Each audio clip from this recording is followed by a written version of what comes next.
Hi, it's Lethea from Farm View Creators. Today we're going to work on the cocoa insert for the Interchangeable Wagon. This is a wonderful winter kit from the Rust Covered Cottage by Christina.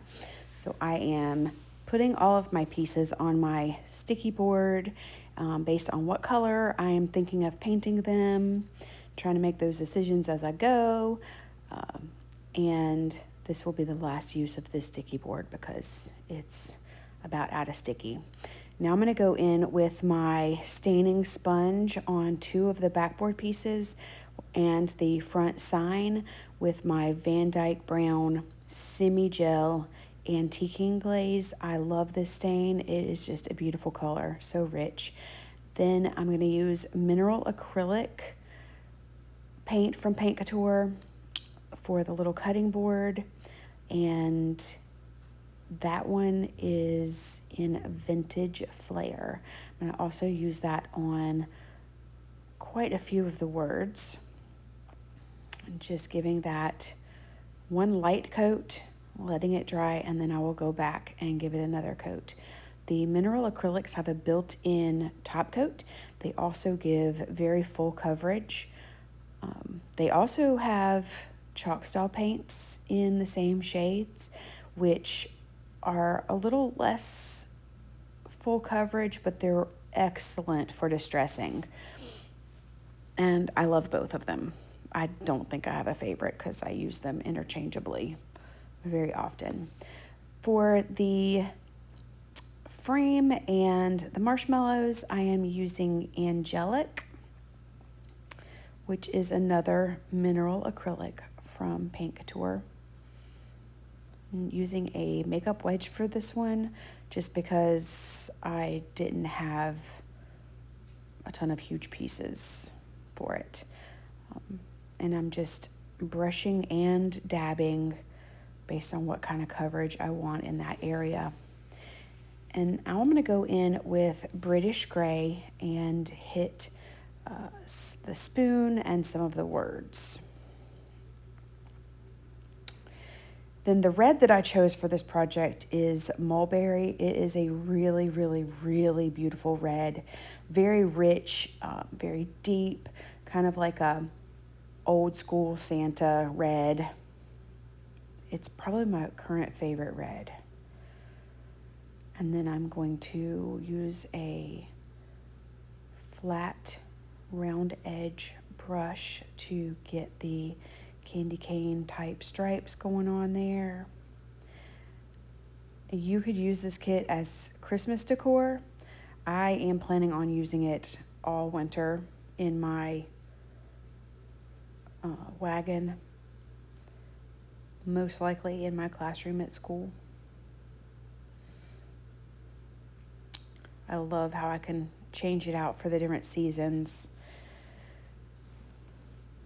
And then I also have the bookworm inserts for it. And since I teach English, that one's perfect.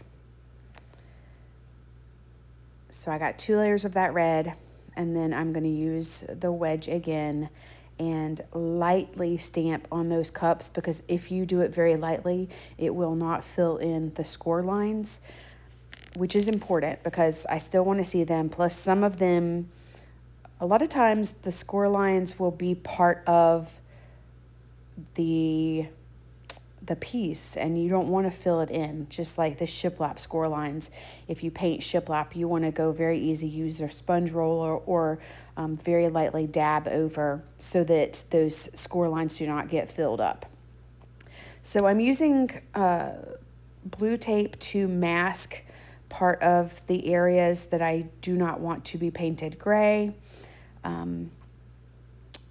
I do this a lot when I paint barn quilts. You know, you use the tape, but this, I guess because I did not pull out my green frog tape, it had a little bit of bleeding. It probably was also because it's actually cut out pieces, so it wasn't a big deal. It did help overall. It was much easier, and then I just had a few little spots that I needed to touch up.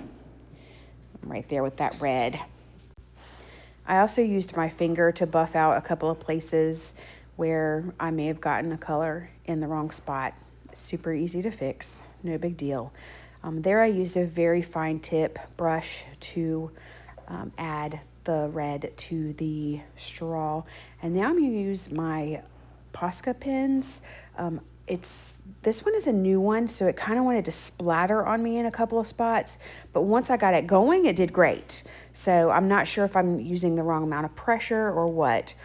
I haven't used these for very long, so I'm learning, but I love to add the little line and dot accents to my pieces. I just think it gives it more dimension, and especially for something in my classroom, it just makes it a little more fun. And then I'm going to go in with my Debi's DIY Dark Wax and my very inexpensive stenciling brush, I think is what it was called on Amazon. It came in a pack and it was only like $3. The red wasn't quite dry there, so I'm having to clean up my brush and avoid that red, but that was fine. I like to kind of go through the stained pieces because, again, it's not a huge change in color, but it does just give it the right amount of dimension. And you know I love my Dead Flat Topcoat, so I'm going to put a thin layer of that across all the pieces, let it get really, really, really good and dry before I start assembling. At this point, I could still repaint it if I did not like how it looked. So just getting that really good and dry. If you use a heat tool, you want to make sure you do not stay in one spot for too long because it can make the paint bubble up. Learned that from experience. And I love art glitter glue because it does have that larger bottle that I can refill my little bottle on. And it's almost needing a refill. I've learned that it will spew over when it's almost empty and when it's very, very full. So I don't like to waste, so I just scoop it up with my fingers and apply it that way. And that's the other thing. It does not make your fingers crusty and nasty feeling for hours afterwards, and it gives you a little wiggle room. So on that piece in particular, I put it too low and I just slid it up before it solidified. And even here, where I have a little coming out of that border, it's going to dry clear, so it's fine. On this one, I was like, something's wrong. I'm not doing this right. And then I realized I had the wrong hot for the hot cocoa. Of course, I'd already glued it down before I realized that.